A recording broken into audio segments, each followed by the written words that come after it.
We've been stalled in some ways since the 1990s, where women made this big push into the workforce. They started getting a lot of opportunities in the workforce. They were able to enter into many professions they weren't able to enter into before. But it's reaching a limit in part because there's still inequality in the home.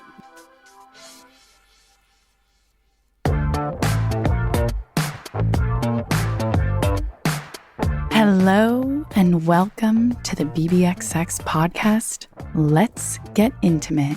I'm your host, Sasha Lori, and we're here to challenge the way our culture has conditioned us to talk and think about sexuality, intimacy, and healthy relationships.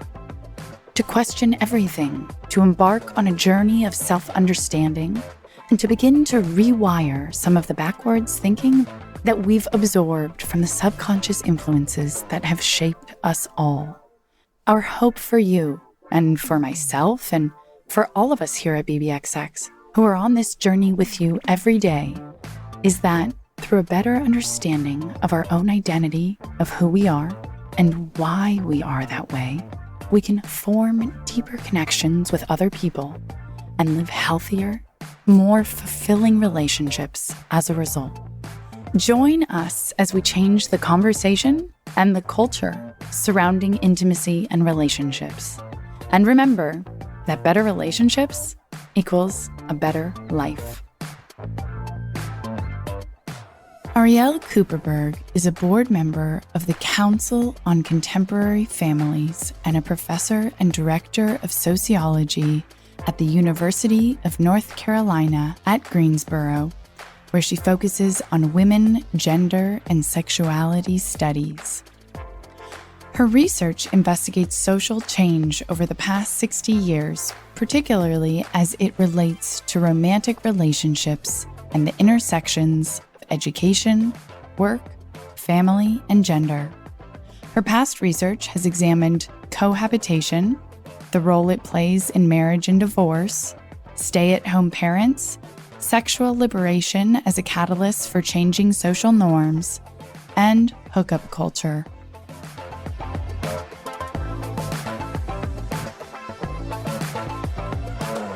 Thank you so much for joining us today, Arielle. Yeah, thanks for having me.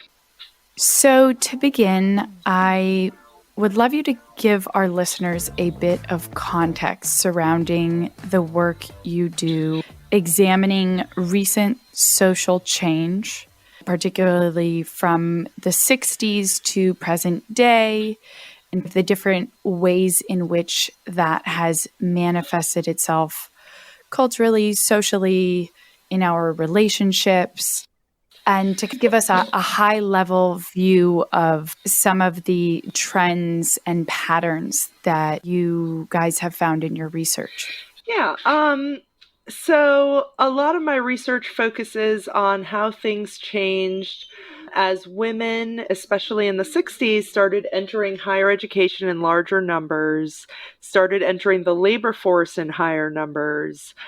And we see this throughout the 60s and 70s. And this leads to all sorts of lasting changes in family, in gender relations, in economics. So that's the starting point for my research. So I've looked at things like, as women entered graduate schools, how has their childbearing patterns changed?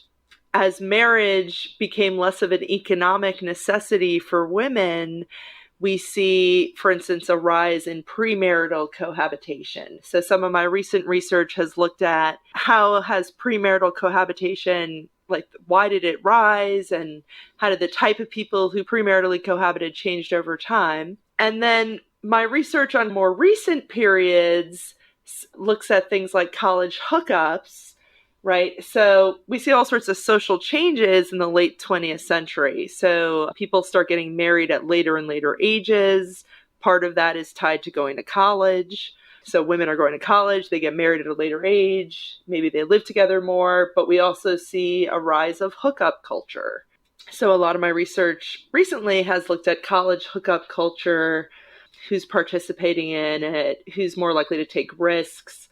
I've looked at things like sexual identities, And then my most recent research is looking at student loans and how that's impacting families. Starting with the first thing you mentioned, with more women entering grad school, then entering the workplace, and how that began to change the structure of a family. I'd love to hear how, going back those 60, 70 years, we could relate it to today and what can be learned about the world we're living in today. A lot of things have changed in terms of paid work, right? Women are more educated. Now women are more educated than men. Women are more likely to have a bachelor's degree. Women are more likely to go to many different types of graduate school. You hear a lot about, women aren't in STEM, but if you look at overall graduate school attendance, we have more women than men. So we have big differences in education, labor force participation. So in terms of work, women are still a little under what men are. So women are still more likely to be leaving the workforce to become a stay-at-home mom. Women are much more likely than men to be stay-at-home parents. That hasn't changed. Women are still more likely to do the majority of housework, the majority of childcare. So we've seen a big shift in roles outside the home, but less of a shift in roles inside the home. That's not to say things haven't changed at all. So men today are much more involved as fathers than they were in the 60s. If you look at how much time men are spending on childcare and housework, their time has doubled compared to fathers in the 60s. But women's hours have stayed the same, sometimes even increased a little bit in terms of childcare. So to some extent, that we've been stalled in some ways since the 1990s, where women made this big push into the workforce. They started getting a lot of opportunities in the workforce. They were able to enter into many professions they weren't able to enter into before. But it's reaching a limit in part because there's still inequality in the home. One thing I think that's really interesting with what's happening now with COVID-19 is hearing about how housework and working from home is playing out, and that women are still, in many cases, responsible for the homeschooling now. So in that respect, things have not really changed.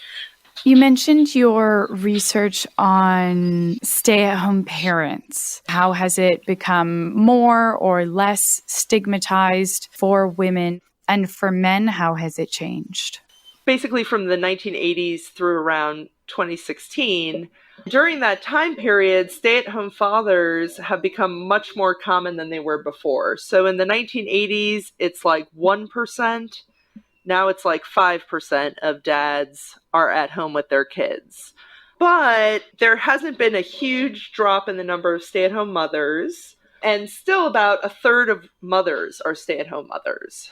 Basically, we've seen a lot of increase, but it's still from 1 to 5%, whereas women are still around like 30 to 33%, and this is only among parents of young children. There has been a lot of progress. This project I'm working on that we're presenting this summer looks at both trends and media rhetoric around stay-at-home dads, and as you mentioned, stigma, that was a very common theme. We're looking at like newspaper articles about stay-at-home dads and what are they saying? And almost half mentioned people being stigmatized, people being rejected by other moms. There was one person who someone thought I was like a pedophile because I took my child to the park, and they were like, "Why are you hanging around this park?" What? Yeah, that was in one of our news articles.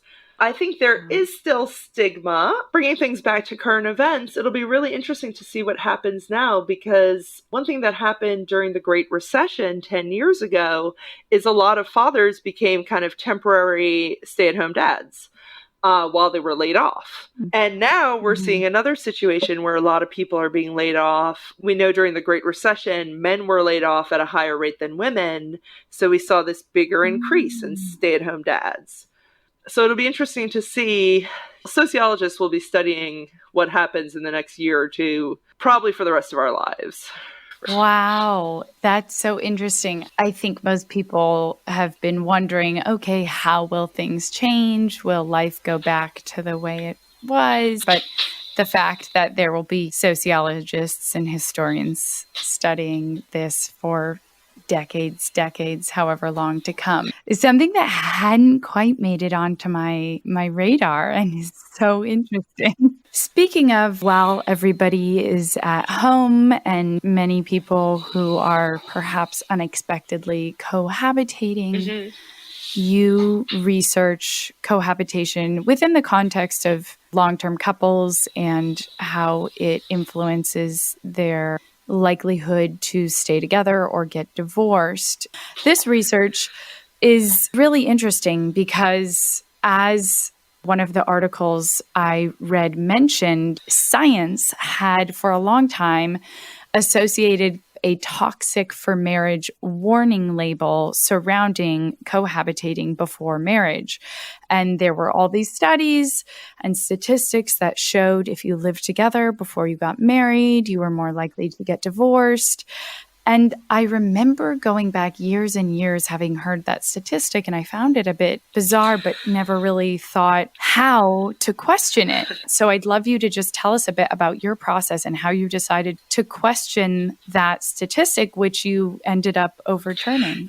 That originally started as part of my dissertation. And I do kind of like to look at my real life for inspiration. So I will say that the same month I was defending my dissertation proposal, I moved in with my husband before we got married. As we had been getting into this serious relationship and talking about moving in together, and at the same time, I was studying for my family exams in grad school and reading all the research, it didn't really make sense to me. The field said that cohabitation causes divorce.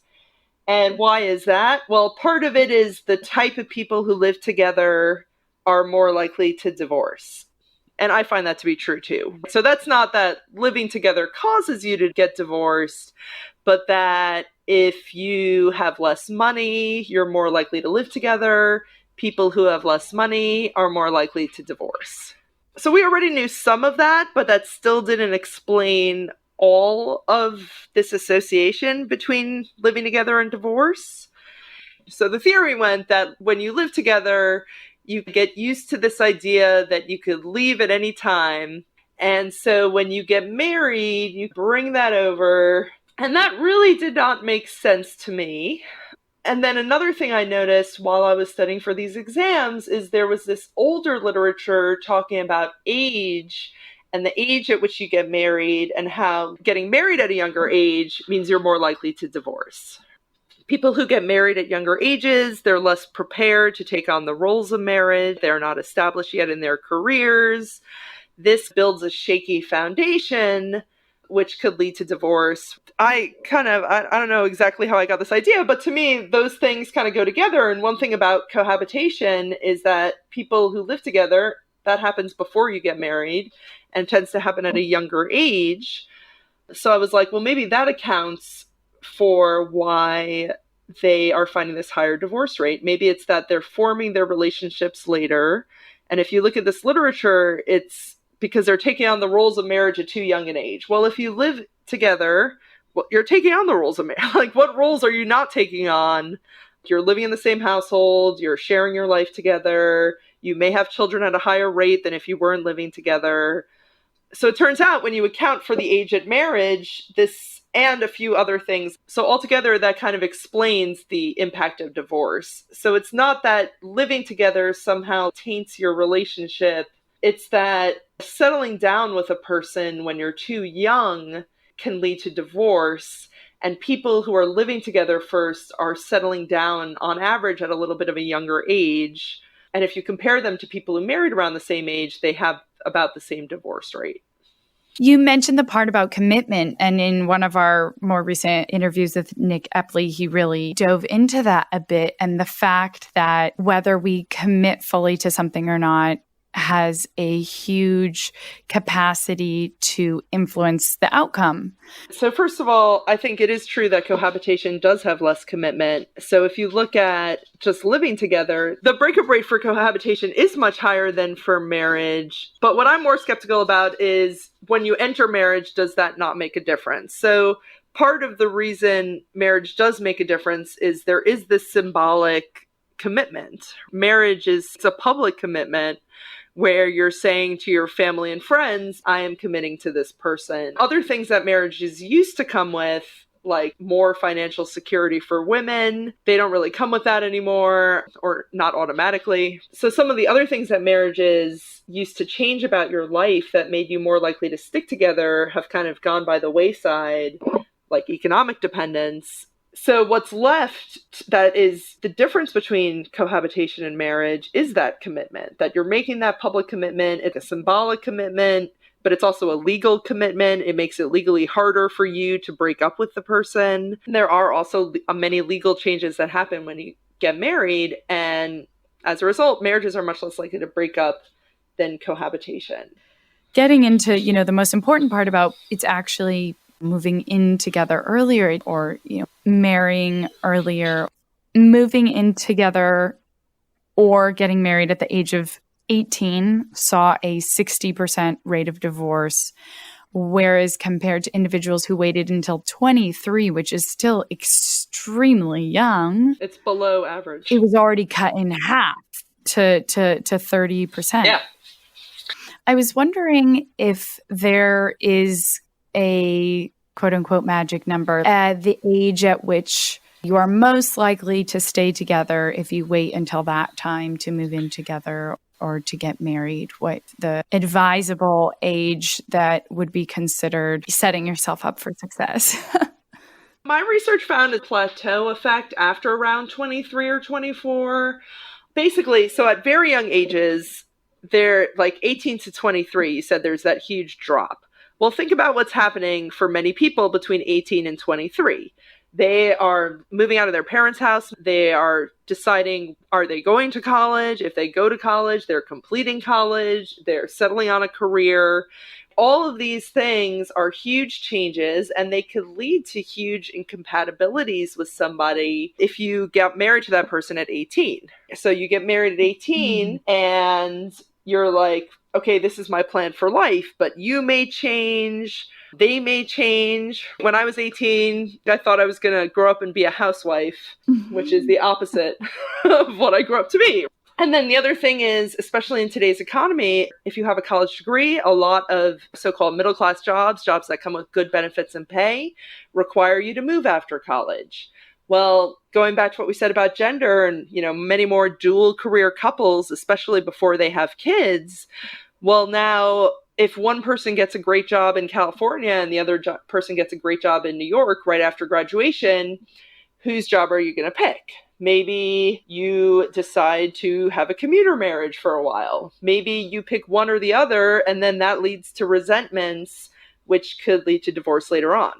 I think that big drop, part of it is emotional maturity and just development, but part of it is also these big life changes and these big life goals that get decided on in that 18 to 23-year-old period.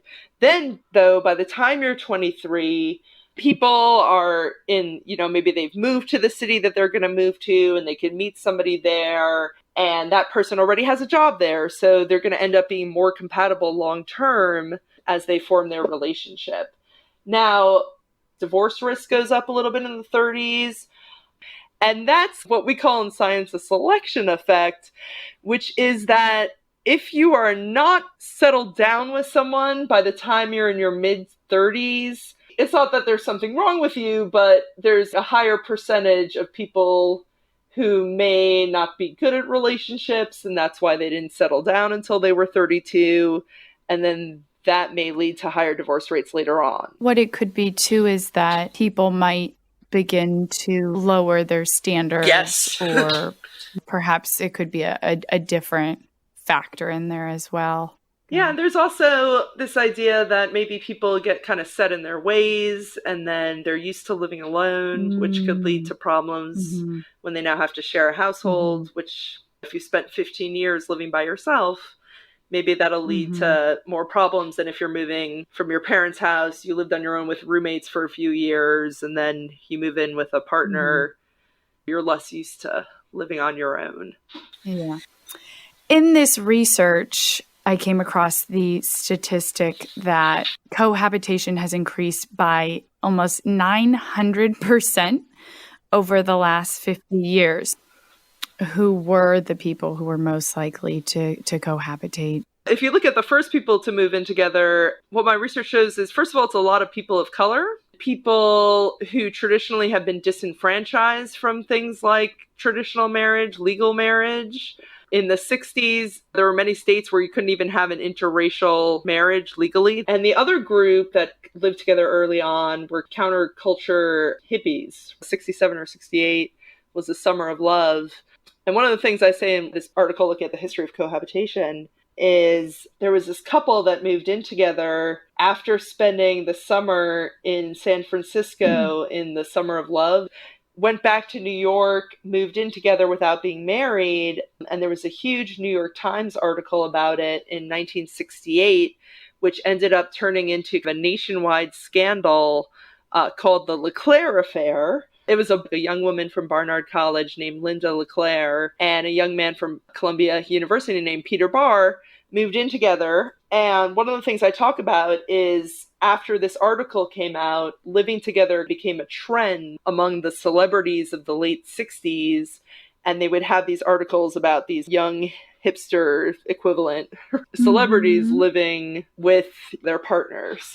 If you look at the history too, up until the 1930s, we had this thing called common law marriage in the United States, where if you live together, you could call yourself husband and wife, and now you're legally married. And in the 1930s, that was kind of done away with at a state-by-state level, 1920s through 1930s.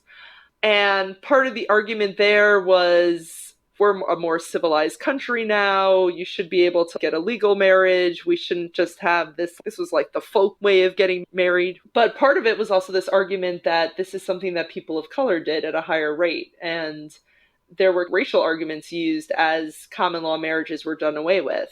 This early group was the people who would have had a common law marriage. Well, now the law changed and they don't have a common law marriage. So it's a cohabitation. But then that celebrity kind of, as that LeClaire affair happened, as many celebrities in the next couple of years started living together, we saw huge increases.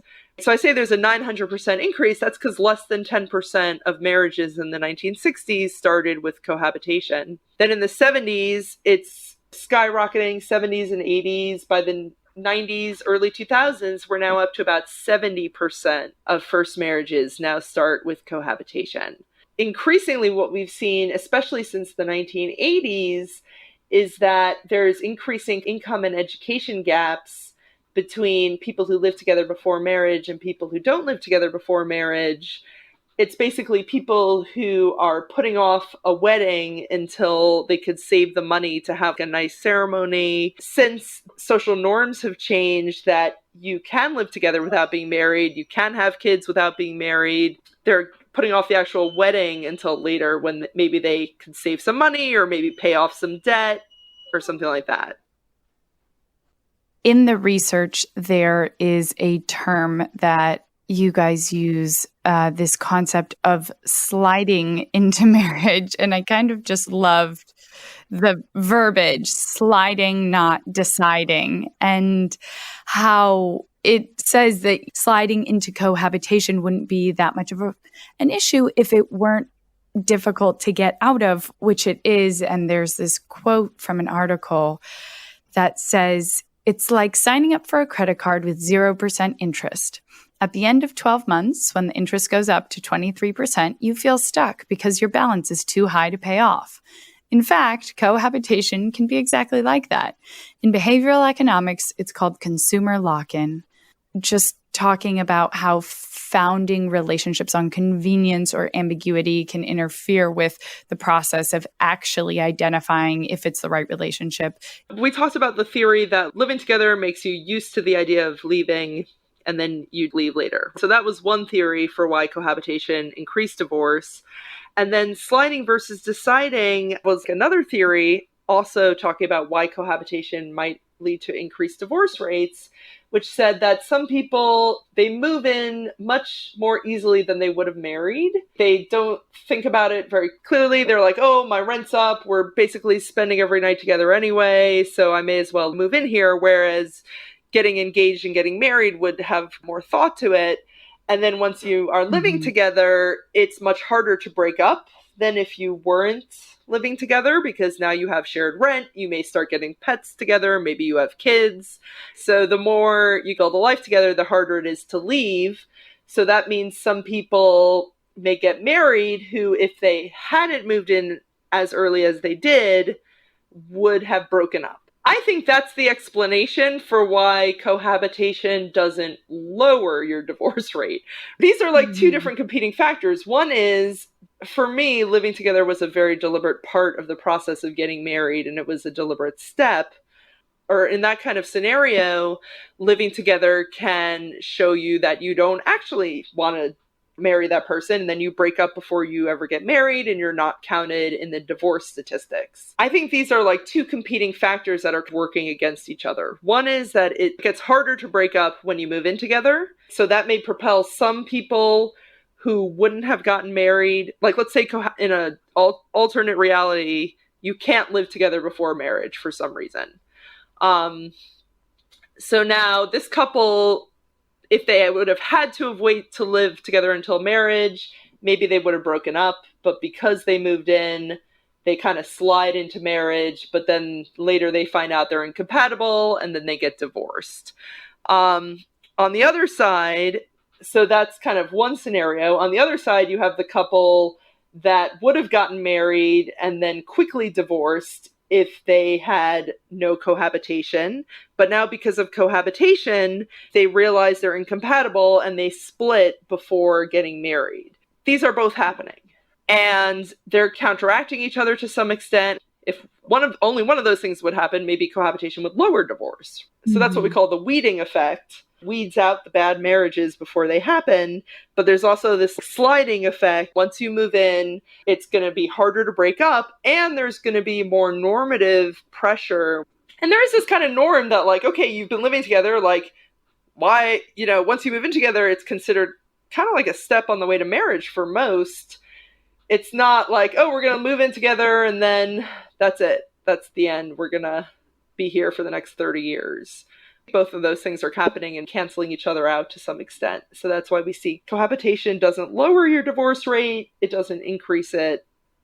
Right. And really paying attention to the way we're viewing that move in with another person, not necessarily viewing it as, okay, we're getting married, that's what this means, but also not seeing it as a way to concede and postpone commitment. If somebody is putting pressure on to move to the next step, not just doing it to make them happy, but making it a conscious decision. And as you've mentioned, this way to test the relationship, but in a way where we still are consciously recognizing whether it's working or not, and not just sliding into marriage or allowing it to happen because of inertia. Yeah. But really using it as a way to get to know the person in a new way, to better understand the relationship and test it, for lack of a better word, and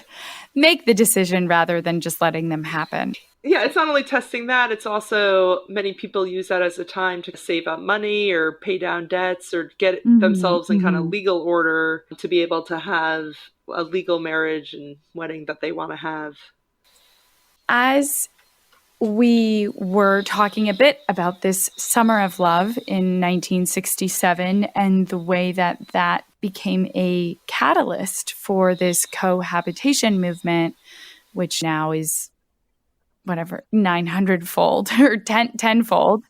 How did that same summer of love perhaps start social changes in another area that you've studied, and that being surrounding hookup culture? Oh, yeah.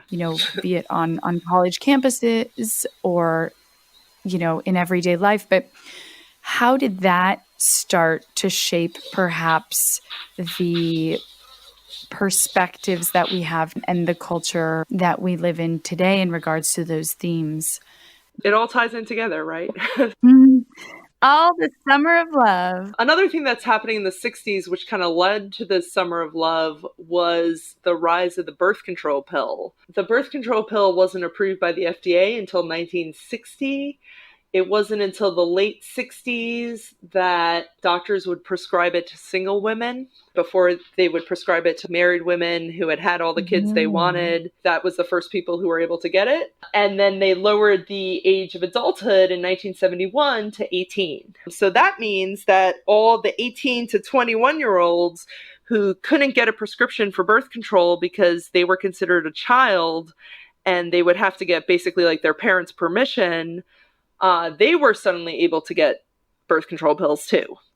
We see these legal changes, social changes, technological changes, and that's part of what enables the summer of love to even become a thing, is all these people having access to reliable birth control for the first time. Up until then, they had condoms, they may have had the diaphragm. This made it much easier for people to hook up and have casual sex without consequences. Now, that's not to say that people in the 1950s didn't have casual sex, but during the 1950s, if you got pregnant, you're going to get rushed into kind of a shotgun marriage. In the 60s now, they get access to birth control. 1971, that gets expanded to younger people. 1972, abortion is legalized in Roe versus Wade, which also expands access to control over pregnancy. And this leads to hookup cultures in multiple ways. So first is the direct, like, okay, you could have casual sex more if you have access to reliable birth control and abortion.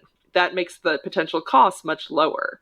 The second thing this does is because people are able to have control over when they're having kids, is that more women start going to college. More women start going to grad school, which is how we started this whole podcast. Mm-hmm. So part of that is because it used to be until 1978, if you got pregnant, until then you could legally get fired for being pregnant, and most women were. And it wasn't until the Pregnancy Discrimination Act, at that point, they said you cannot be fired for getting pregnant.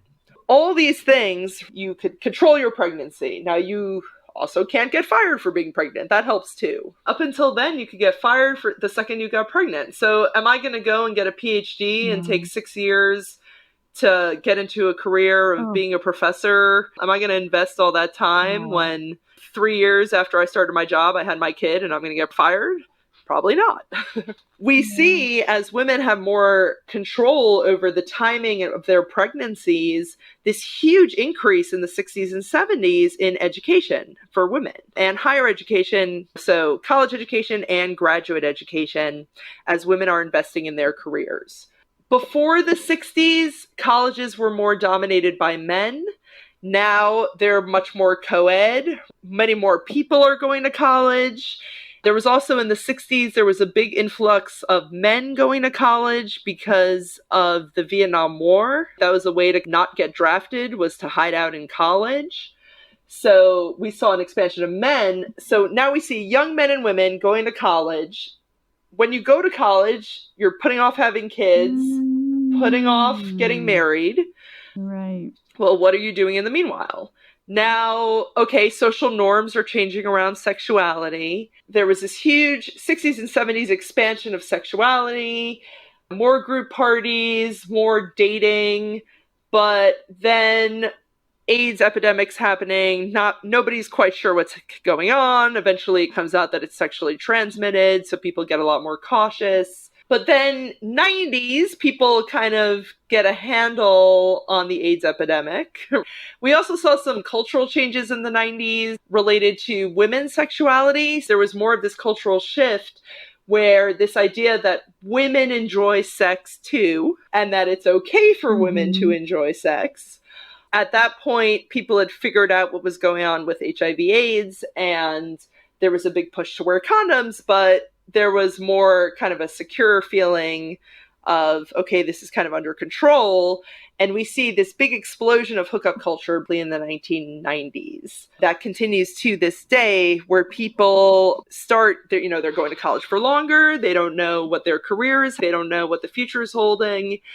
They may not have time to settle down. They may not want to settle down because of all the reasons we said why settling down at a young age may lead to divorce, that they don't know what's happening with their career. They don't know how they're going to change, but they still have sexual wants and needs. They still want companionship. And hookups is one of the ways to get that. So they're not necessarily now going to college thinking like, this is where if I meet this person, they're going to be my future husband. And that's not to say that dating is dead or that people don't form relationships. I mean, my research has shown people are still as likely to go on dates. People are still commonly forming long-term relationships while they're in college. But there's also now this kind of third alternative, which is the casual hookup, which has arisen and fulfilled a new area in society. It has this new need of people who are looking for sexual companionship, but for whatever reason are not looking for a long-term relationship. There obviously are ways in which things have become more liberal, more open, less gender stereotyped. But I'm curious, amidst all of that change, all of those patterns, what underlying things from the past, stereotypes or values or gender norms, might have carried over a bit more than we realize?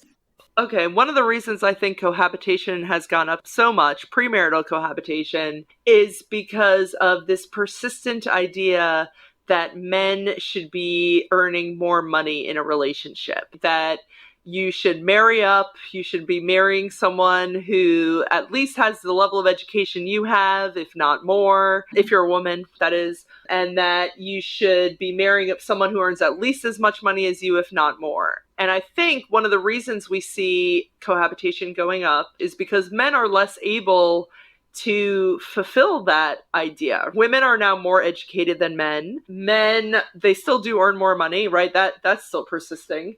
But if you look within couples, now about 40% of couples, women are earning more than men. So we see women's work roles changing, but then there's a lag in terms of who's earning more money. Women are still much more likely to be stay-at-home mothers. Women are much more likely, if you're moving for somebody's job in a relationship, women are much more likely to move for the man's job than the man is to move for the woman's job. Women are still, when you have kids, they take on more of the childcare.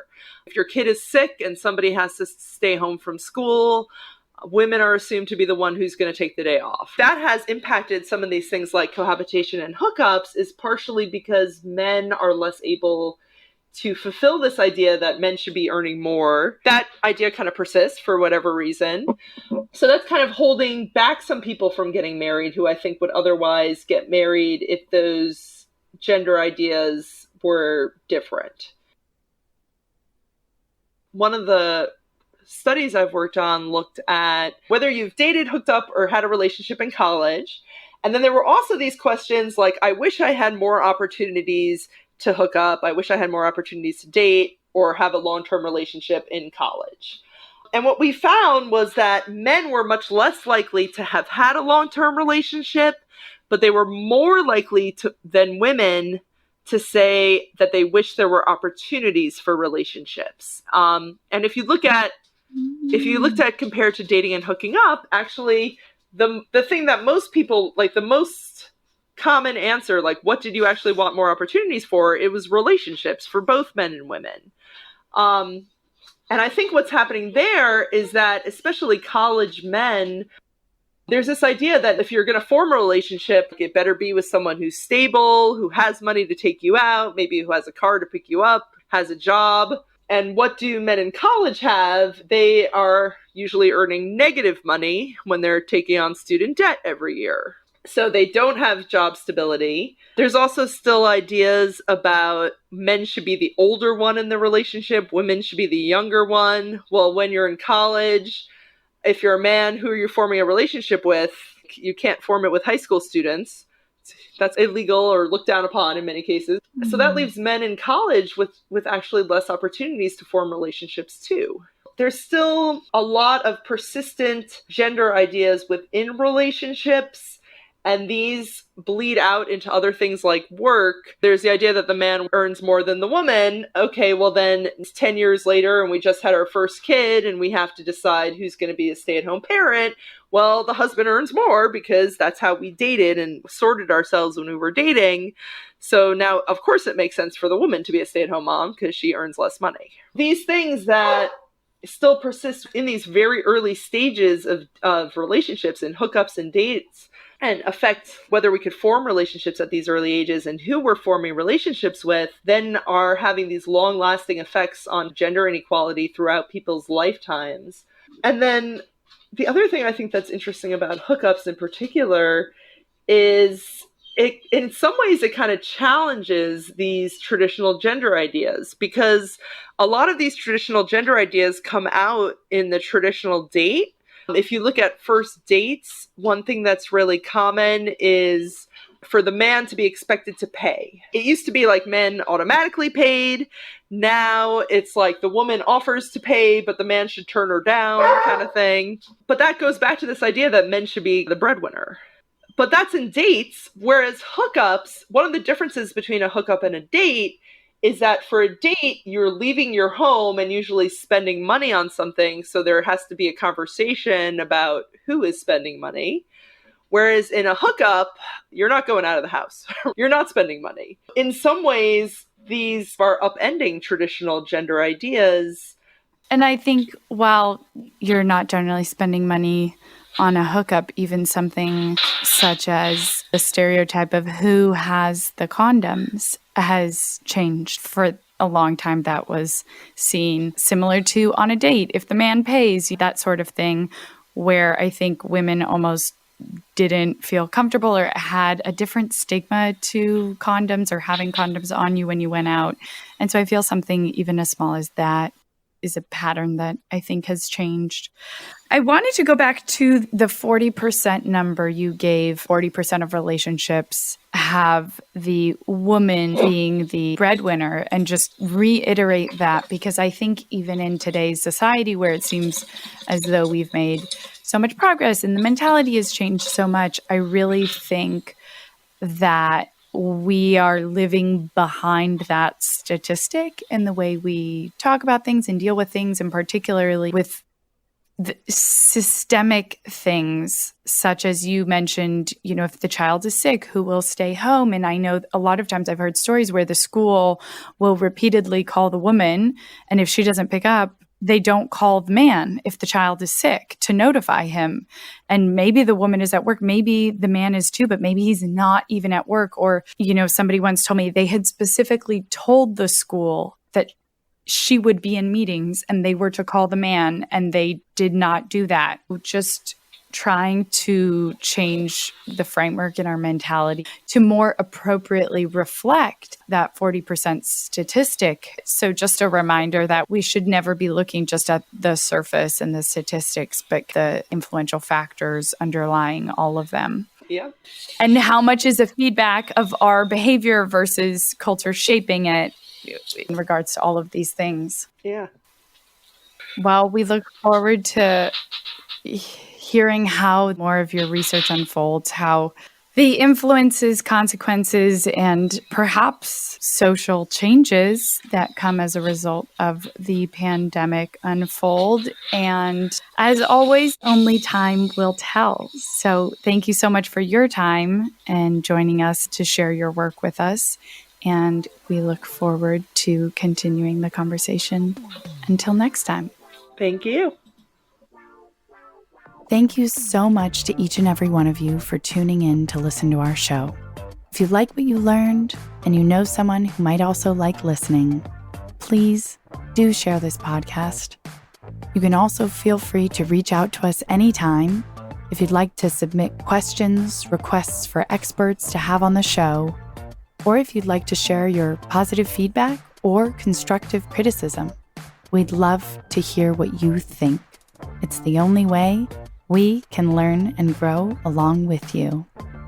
Be sure to check out our website, follow us on Instagram at bbxx.world, and subscribe to the book club newsletter, where we send out even more resources to help you dive even deeper to the topics that we bring to you on the show. Once again, we encourage you to take what we discuss on this show and apply it in your everyday life. Because remember, better relationships equals better life.